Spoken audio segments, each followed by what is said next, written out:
Ethiopian airlines flight 961 Hind महासागर के ऊपर उड़ रही है। यह अदीस अबाबा से नैरोबी की नियमित उड़ान है, जिसमें 175 लोग सवार हैं। सब कुछ सामान्य लगता है, लेकिन अचानक हालात बदल जाते हैं। 3 हाईजैकर्स जबरन कॉकपिट में घुस जाते हैं। यह एक हाईजैक है, हमारी बात मानो वरना तुम्हारी जिंदगी यहीं खत्म हो जाएगी। वे पायलट को मजबूर करते हैं कि विमान को हजारों मील दूर ऑस्ट्रेलिया ले जाए। पायलट समझाने की कोशिश करते हैं, लेकिन हाईजैकर्स मानने को तैयार नहीं। ईंधन खत्म हो रहा है, नीचे अंतहीन महासागर फैला है, समय तेजी से निकल रहा है। क्या पायलट असंभव को संभव कर पाएंगे, या यह उड़ान हमेशा के लिए तबाही की कहानी बन जाएगी? आइए जानते हैं।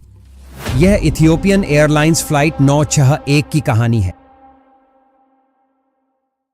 यह अदीस अबाबा इथियोपिया में एक शांत शनिवार सुबह थी। इथियोपियन एयरलाइंस की फ्लाइट 961 उड़ान भरने की तैयारी कर रही थी, जो कई स्टॉप लेते हुए अपने अंतिम गंतव्य अबिजान, वेस्ट अफ्रीका तक पहुंचने वाली थी। इस उड़ान को नैरोबी, ब्राज़ाविल और लागोस में रुकना था, जिसमें इसे कुल लगभग 6186 किलोमीटर की दूरी तय करनी थी। यह एक सामान्य उड़ान होनी चाहिए थी, लेकिन विमान में सवार किसी भी व्यक्ति को यह अंदाजा नहीं था कि कुछ ही घंटों में उनकी जिंदगी खतरनाक हाईजैकर्स के हाथों में होने वाली थी। सुबह 11:09 पर फ्लाइट 961 ने रनवे पर तेजी से दौड़ लगाई और इथियोपिया के साफ आसमान में ऊंचाई की ओर बढ़ी। विमान जब 39,000 फीट की ऊंचाई पर पहुंचा तो ऑटो पायलट को सक्रिय कर दिया गया। इस उड़ान की कमान 42 साल के कैप्टन अब्बाटे के हाथों में थी। वे बहुत अनुभवी पायलट थे। उन्होंने 11,500 घंटे से ज्यादा उड़ान भरी थी और उड़ान के हर पहलू को अच्छी तरह समझते थे। उनके साथ 34 साल के फर्स्ट ऑफिसर योनस मेकुरिया थे, जिनके पास 6,500 घंटे से ज्यादा का उड़ान अनुभव था। दोनों पायलट बहुत कुशल थे और पहले भी खराब मौसम, तकनीकी दिक्कतों और कठिन परिस्थितियों का सामना कर चुके थे, लेकिन इस बार हालात और भी गंभीर थे। कैप्टन अबाटे पहले भी हाईजैकिंग झेल चुके थे। उनकी 2 फ्लाइट्स पहले हाईजैक हो चुकी थीं, लेकिन हर बार उन्होंने यात्रियों और क्रू को सुरक्षित बचा लिया था। मगर आज की घटना अलग थी, कुछ ऐसा जो दुनिया कभी नहीं भूलेगी। फ्लाइट में कुल 164 यात्री सवार थे, जिनमें 20 भारतीय नागरिक भी शामिल थे। इसके अलावा 12 फ्लाइट अटेंडेंट और 2 पायलट भी इस यात्रा का हिस्सा थे। विमान जब अपनी ऊंचाई पर पहुंचा तो सब कुछ सामान्य लग रहा था, लेकिन विमान के पिछले हिस्से में 3 युवा इथियोपियाई यात्री अलग ही दुनिया में खोए हुए थे। उनकी आंखों में गहरी सोच थी और उनके मन में एक खतरनाक योजना जन्म ले रही थी। ये तीनों हाल ही में यूनिवर्सिटी से ग्रेजुएट हुए थे, लेकिन बेरोजगार थे। वे नैरोबी जाने के लिए इस फ्लाइट में बैठे थे ताकि वहां नौकरी और बेहतर मौके तलाश सकें। उड़ान के दौरान उन्होंने इन फ्लाइट मैगजीन के पन्ने पलटने शुरू किए। तभी उनकी नजर एक बेहद खास जानकारी पर पड़ी। उन्हें पता चला कि वे जिस विमान में सवार थे वो बिना रुके 11 घंटे से भी ज्यादा उड़ान भर सकता था। यह जानकर उनकी सोच अचानक बदल गई। अब उनका गंतव्य नैरोबी नहीं रहा, बल्कि उनके दिमाग में सिर्फ एक ही ख्याल था, अफ्रीका से हमेशा के लिए भाग निकलना। उन्होंने सोचा कि अगर वे इस प्लेन को अपने कब्जे में ले लें तो इसे सीधे ऑस्ट्रेलिया ले जाकर वहां शरण ले सकते हैं। लेकिन ऐसा करने के लिए उनके पास सिर्फ एक ही रास्ता था। शराब के नशे और अंधे जुनून में उन्होंने एक खतरनाक फैसला कर लिया। अब वे इस विमान को हाईजैक करने वाले थे। अगले कुछ ही पलों में फ्लाइट 961 अब पायलट्स के नियंत्रण में नहीं रहने वाली थी। सुबह 11:29 पर 3 युवक अपनी सीटों से उठे और उनमें से एक ने जोर से चिल्लाया, मेरे पास बम है, अगर कोई हिला तो मैं जहाज उड़ा दूंगा। यह सुनते ही पूरे विमान में सन्नाटा छा गया। यात्री सहम गए। किसी को समझ नहीं आ रहा था कि क्या हो रहा है। लोग अपनी सीटों पर जमे रहे, डर के मारे कोई भी प्रतिक्रिया देने की हिम्मत नहीं कर पा रहा था। तभी हाईजैकर्स तेजी से कॉकपिट की ओर बढ़े। कुछ ही सेकंड में उन्होंने कॉकपिट का दरवाजा तोड़ दिया और अंदर घुस गए। पायलट्स को डराने के लिए उन्होंने झूठ बोला कि प्लेन में उनके अलावा 11 और हाईजैकर्स छिपे हुए हैं, जो किसी भी विरोध की हालत में हमला कर सकते हैं। इससे पहले कि पायलट स्थिति को समझ पाते, हाईजैकर्स ने फर्स्ट ऑफिसर को पकड़ लिया, उसे जोरदार मुक्का मारा और घसीटते हुए कॉकपिट से बाहर निकाल दिया। इसके बाद उसे जबरदस्ती फर्स्ट क्लास की सीट पर बिठा दिया गया। अब विमान के कंट्रोल में सिर्फ कैप्टन रह गए थे, लेकिन खतरा अभी भी बना हुआ था। एक हाईजैकर ने इमरजेंसी फायर एक्स उठा ली, जबकि दूसरे ने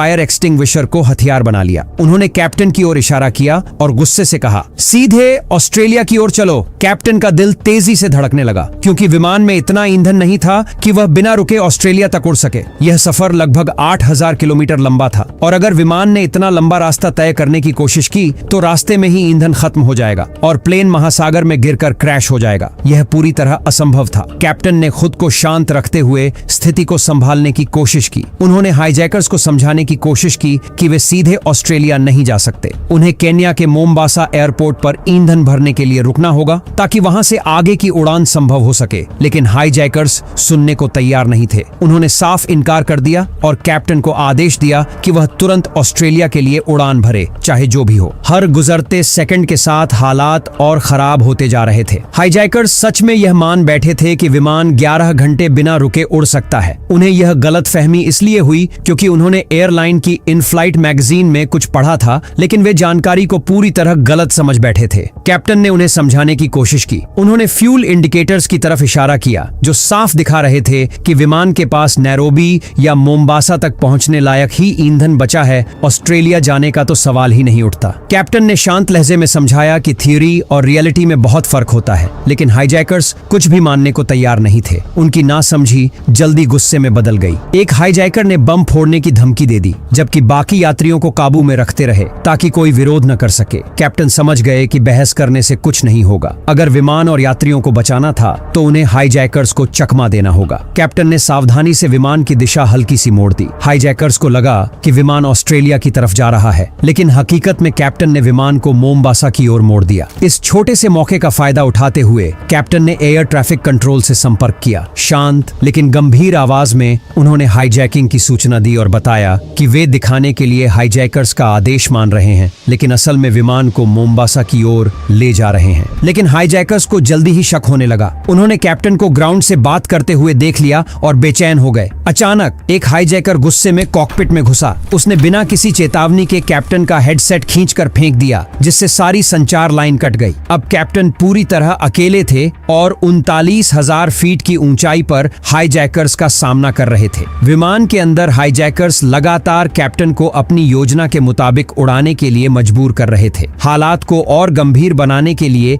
एक हाईजैकर ने कैप्टन को आदेश दिया कि वे ऑस्ट्रेलिया फोन करें, लेकिन यह असंभव था। विमान में ऐसा कोई फोन सिस्टम नहीं था जो इंटरनेशनल कॉल कर सके। हालांकि कैप्टन को इसमें भी एक मौका दिखा। तेजी से सोचते हुए उन्होंने हाईजैकर्स को सच्चाई बताई कि ऑस्ट्रेलिया से सीधे संपर्क करना संभव नहीं था। इसके बजाय उन्हें किसी ग्राउंड स्टेशन से संपर्क करना होगा जो फिर ऑस्ट्रेलिया को संदेश भेज सके। कैप्टन को उम्मीद थी कि इस बहाने से वे दोबारा एयर ट्रैफिक कंट्रोल से संपर्क कर पाएंगे। अगर वे ऐसा कर पाते तो वे हाईजैकिंग की ताजा स्थिति बता सकते थे और गुप्त रूप से मदद मांग सकते थे। लेकिन जमीन पर नैरोबी के एयर ट्रैफिक कंट्रोलर अब भी स्थिति को पूरी तरह समझ नहीं पा रहे थे। उन्हें हाईजैकिंग की पुष्टि के लिए और जानकारी चाहिए थी। उनके नजरिए से सबसे सही और सुरक्षित विकल्प यही था कि विमान को जल्द से जल्द मोम्बासा में उतार लिया जाए। कैप्टन को इस बात का पूरा एहसास था कि खतरा अब चरम पर पहुंच चुका है, लेकिन फिर भी वह हाईजैकर्स को समझाने की लगातार कोशिश कर रहे थे कि मोम्बासा में लैंडिंग ही उनका आखिरी विकल्प है। उन्होंने एक बार फिर समझाने की कोशिश की कि विमान के पास ऑस्ट्रेलिया तक पहुंचने के लिए पर्याप्त ईंधन नहीं है, लेकिन हाईजैकर्स ने सुनने से इनकार कर दिया। वे अपनी योजना में इतने अंधे हो चुके थे कि किसी भी हकीकत को मानने को तैयार नहीं थे। कैप्टन जानते थे कि तर्क से अब कोई फायदा नहीं होने वाला। उन्होंने एक आखिरी जोखिम उठाने का फैसला किया, एक ऐसा कदम जो या तो विमान को बचा सकता था या स्थिति को और भी खतरनाक बना सकता था। उन्होंने लाउडस्पीकर ऑन कर दिया ताकि हाईजैकर्स खुद एयर ट्रैफिक कंट्रोलर्स की आवाज सुन सकें और समझ सकें कि विमान के पास ईंधन बहुत कम है। लेकिन हाईजैकर्स अब भी सच्चाई को मानने को तैयार नहीं थे। वे अपनी जिद पर अड़े रहे और किसी भी तर्क को अनदेखा कर दिया। अब विमान मोम्बासा से सिर्फ 40 मिनट की दूरी पर था और उसके पास केवल 2 घंटे का ईंधन बचा था। नैरोबी के एयर ट्रैफिक कंट्रोलर अब भी इस पूरे घटनाक्रम को पूरी तरह समझ नहीं पा रहे थे। वे फ्लाइट 961 के दोबारा संपर्क करने का इंतजार कर रहे थे, लेकिन विमान की ओर से कोई कॉल नहीं आई। अब विमान हिंद महासागर के ऊपर उड़ रहा था और उसका ईंधन खतरनाक रूप से खत्म हो रहा था। हाईजैकर्स अब भी यही मान रहे थे कि वे ऑस्ट्रेलिया की ओर बढ़ रहे हैं, लेकिन कैप्टन हार मानने वाले नहीं थे। उनके पास समय भी कम था, ईंधन भी खत्म हो रहा था और विकल्प भी न के बराबर थे। लेकिन इन आखिरी पलों पलों में भी कैप्टन का दिमाग तेजी से काम कर रहा था। को पायलट की सीट पर बैठे हुए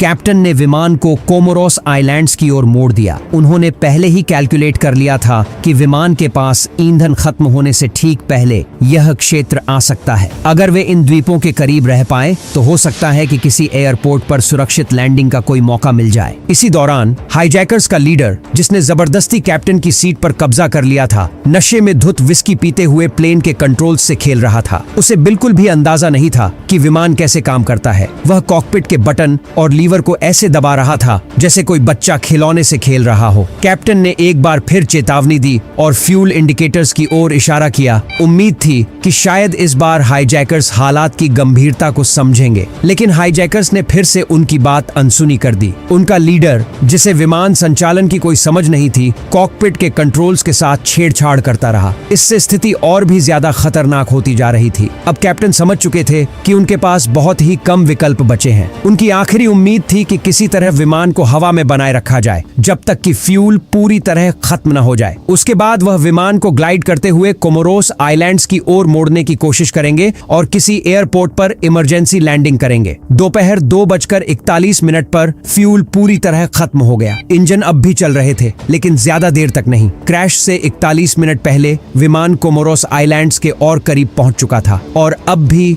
39,000 फीट की ऊंचाई पर उड़ रहा था। कैप्टन की कैलकुलेशंस एकदम सही साबित हो रही थीं। तभी कॉकपिट में लो फ्यूल अलार्म बजने लगा। यह संकेत था कि इंजन अब पूरी तरह बंद होने वाले हैं। कैप्टन, जो किसी भी तरह सभी यात्रियों को बचाना चाहते थे, हाईजैकर्स से विनती करने लगे कि उन्हें विमान लैंड करने दें। हाईजैकर्स को अब भी यकीन नहीं था कि ईंधन खत्म हो चुका है। वे जिद पर अड़े रहे और कप्तान को 39,000 फीट की ऊंचाई पर उड़ान जारी रखने का आदेश देते रहे, बिना यह समझे कि अब प्लेन ज्यादा देर तक हवा में नहीं रह सकता। विमान खतरे के एकदम करीब था। इंजन किसी भी पल बंद हो सकते थे। दोपहर 2:40 पर विमान अचानक झटका खाकर हिला। दाहिना इंजन फेल हो चुका था। एक तरफ से टर्बोफैन की गहरी आवाज धीरे धीरे शांत हो गई और कॉकपिट में चेतावनी का लाल सिग्नल जल उठा। कैप्टन ने हाईजैकर्स की ओर देखा और दृढ़ आवाज में कहा, हमने एक इंजन खो दिया है। लेकिन नशे में धुत हाईजैकर, जो अभी भी कप्तान की सीट पर बैठा था, बस स्क्रीन को घूरता रहा। उसे समझ ही नहीं आया कि क्या हो रहा है। अब डर हाईजैकर्स के बीच भी फैलने लगा था।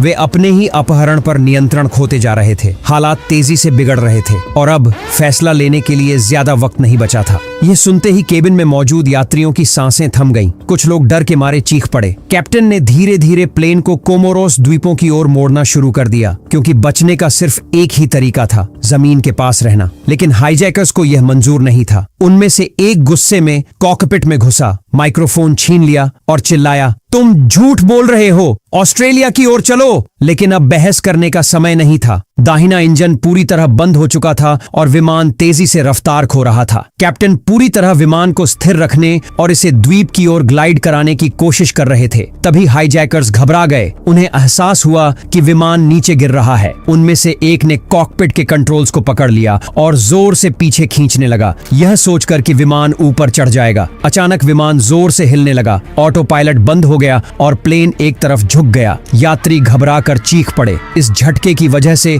विमान खतरनाक तरीके से नीचे जाने लगा। जो विमान कुछ देर पहले 39,000 फीट की ऊंचाई पर था, अब सीधे समंदर की ओर गिर रहा था। हाईजैकर्स को आखिरकार समझ आ गया कि स्थिति उनके नियंत्रण से बाहर हो गई है। घबराहट में उन्होंने फिर से कंट्रोल्स पकड़ लिए और विमान को दूसरी दिशा में मोड़ने की कोशिश करने लगे, लेकिन अब बहुत देर हो चुकी थी। दोनों इंजन बंद हो चुके थे और विशाल विमान अब बिना ताकत वाला ग्लाइडर बन चुका था, जो हवा में बिना किसी शक्ति के तैर रहा था। बिना इंजनों के कंट्रोल्स बहुत भारी हो गए थे और हर मूवमेंट के लिए कैप्टन को अपनी पूरी ताकत लगानी पड़ रही थी। हर सेकंड कीमती था। अगर वह समय रहते जमीन तक नहीं पहुंचा तो विमान सीधा समुद्र में गिरने वाला था। कोमोरोस एयरपोर्ट दिखाई दे रहा था, लेकिन प्लेन बहुत नीचे था। वहां तक पहुंचने के लिए समय नहीं बचा था। कैप्टन ने सच्चाई समझ ली, वे रनवे तक नहीं पहुंच पाएंगे। अब एक ही विकल्प बचा था, समुद्र में क्रैश लैंडिंग। को पायलट जल्दी से केबिन में आगे बढ़ते हैं, यह सुनिश्चित करने के लिए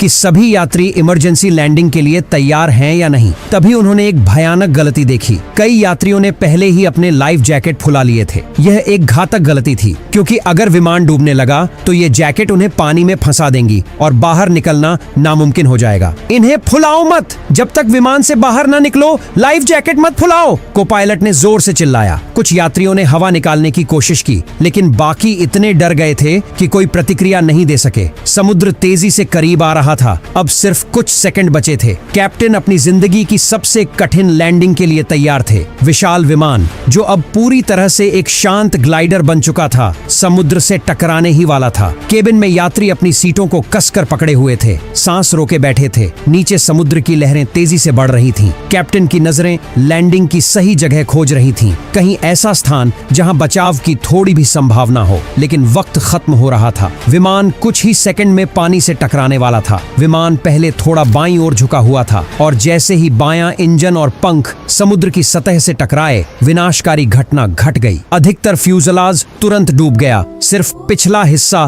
पानी की सतह पर तैरता रह गया। केबिन के अंदर चीख पुकार अब एक भयानक त्रासदी में बदल गई थी। कई यात्रियों ने पहले ही लाइफ जैकेट फुला ली थी, उन्हें इस खतरे का अंदाजा ही नहीं था। पानी तेजी से अंदर भरने लगा और वे फंस गए। बाहर निकलने का कोई रास्ता नहीं बचा। स्थानीय लोग, पर्यटक और यहाँ तक कि स्कूबा डाइवर्स भी तुरंत बचाव के लिए कूद पड़े। उनमें से कुछ फ्रांसीसी और भारतीय डॉक्टर थे जो छुट्टियों पर आए थे। एक पर्यटक जो किनारे पर खड़ा था, विमान को फिल्मा रहा था, यह सोचकर कि यह किसी एयर शो का हिस्सा है, लेकिन उसने अनजाने में इतिहास की सबसे चौंकाने वाली विमान दुर्घटनाओं में से एक को कैमरे में कैद कर लिया। विमान में सवार 175 लोगों में से 125 लोगों की मौत हो गई, जिनमें 119 यात्री, 6 क्रू मेंबर और सभी 3 हाईजैकर्स शामिल थे। कई यात्री शुरुआत में हुई क्रैश लैंडिंग में बच गए थे, लेकिन अफरा तफरी में कुछ लोगों ने कैप्टन की चेतावनी नहीं सुनी या उसे नजरअंदाज कर दिया कि विमान के अंदर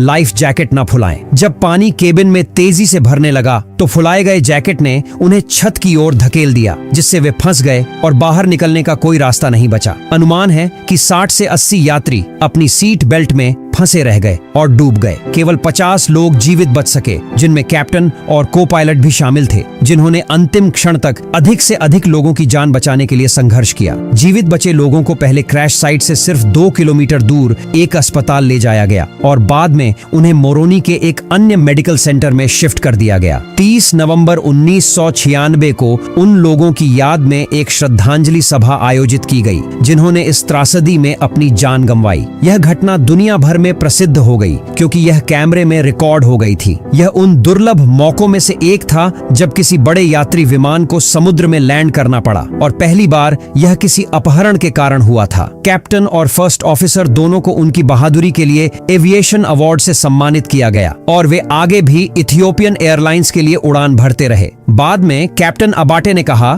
कि असली हीरो उनके को पायलट योनस थे, जिन्होंने घायल और खून से लथपथ होने के बावजूद हाईजैकर्स से मुकाबला किया, जिससे अबाटे को विमान को लैंड कराने के लिए जरूरी समय मिल गया। पूरी जांच के बाद अधिकारियों ने पुष्टि की कि यह दुर्घटना हाईजैकर्स की वजह से हुई, जिसके कारण ईंधन समाप्त हो गया, इंजन फेल हो गए और यह हादसा टाला नहीं जा सका। अगर इस कहानी ने आपको सोचने पर मजबूर कर दिया तो पाकिस्तान इंटरनेशनल एयरलाइंस फ्लाइट 661 की कहानी आपको और भी हैरान कर देगी। उस दिन ऐसा क्या हुआ था जिसे पाकिस्तान आज तक नहीं भूल पाया? जानने के लिए अभी क्लिक करें।